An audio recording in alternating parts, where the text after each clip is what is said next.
တခါတော့ငါတဲ့မာဂရာတိုင်းမှာမိုးနဲ့မလုံအောင်အရက်မြင့်တဲ့လူတစ်ယောက်ရှိတယ်တဲ့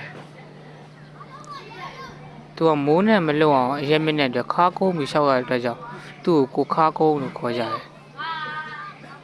ဒီမှာလည်းကိုခါကုန်းကတောထဲကိုရှောက်ရင်းနဲ့ရေငတ်တဲ့အတွက်ကြောင့်ရေတောက်ဖို့အတွက်ရေအိုင်ထဲကိုဆင်းလာရဲတဲ့အဲ့ဒီချိန်မှာပဲအဲ့ဒီရေအိုင်ကိုအမိပြုတ်နေတဲ့စင်ကောင်900တို့ကလည်းအဲ့ဒီရေအိုင်ကရေတွေတောက်ဖို့အတွက်ဆင်းလာကြဖြစ်ချင်တော့အဲ့ဒီရေအိုင်ရေတွေကကိုမိုးကုန်းတောက်လိုက်လို့ကောင်းသွားကြပြီတဲ့အားနဲ့ပဲရေကြန့်ရှိနေတဲ့ရေနှဲငယ်ကိုစင်တွေကတောက်ဖို့အတွက်ကိုမိုးကုန်းရဲ့ခြေစုံတိုးဝေးကြရဲတဲ့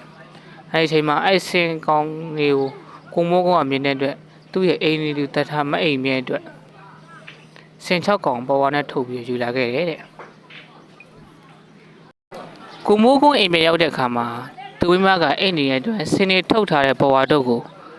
အိမ်ရှိပါပဲထိထားလိုက်တယ်တဲ့စင်တွေကပေါ်ဝါထဲမှာနေရတာမုန်းကျက်လာတဲ့အတွက်ပေါ်ဝါပြင်ကိုထွက်ဖို့ရုန်းကန်ကြိုးစားကြတယ်တဲ့အဲ့ဒီလိုရုန်းကန်ကြိုးစားနေတာကိုကောင်းကင်ကနေပြန်လာတဲ့အလွန်ကြီးမားတဲ့ငှက်စင်ကြီးတစ်ကောင်ကမြင်ပြီးတော့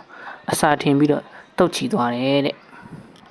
အဲ့ဒီလိုပြန်တန်းလာတာကိုဘရင်40တော်များမြင်ပြီးတော့စင်တို့ကိုချစီအတွက်အောက်ကနေပြီးတော့အော်ဟစ်ကစူညံမှုတွေကိုပြုလုပ်ခဲ့တယ်တဲ့အဲ့ဒီစူညံတန်တွေကိုဘရင်သမီးတော်ကကြားတဲ့အခါမှာအပြင်ကိုထွက်ကြည့်တယ်တဲ့သူအပြင်ကိုထွက်ကြည့်လိုက်တဲ့အခါမှာ40တော်တွေက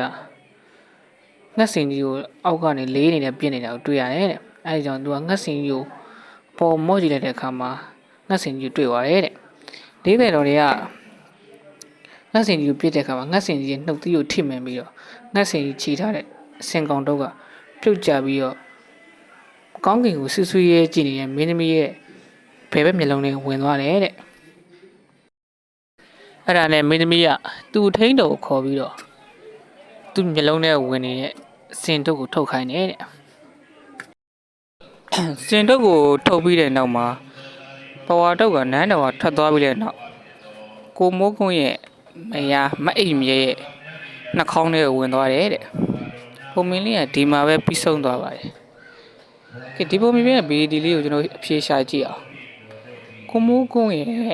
မအိမ်မြဲရဲ့အထိန်တော်ရဲ့မင်းသမီးရဲ့စင်ငှက်စင်ကြီးဒီထဲမှာဘယ်သူကအကောင်အကြီးဆုံးဖြစ်မယ်လို့ထင်လဲပိတ်သက်တို့ရဲ့အဖြေ comment မှာဖြည့်ပေးခဲ့ကြပါဦးဗျအဖြေကိုနောက်ဗီဒီယိုမှာပြန်လည်ရှင်းပြပေးသွားမှာဖြစ်ပါတယ်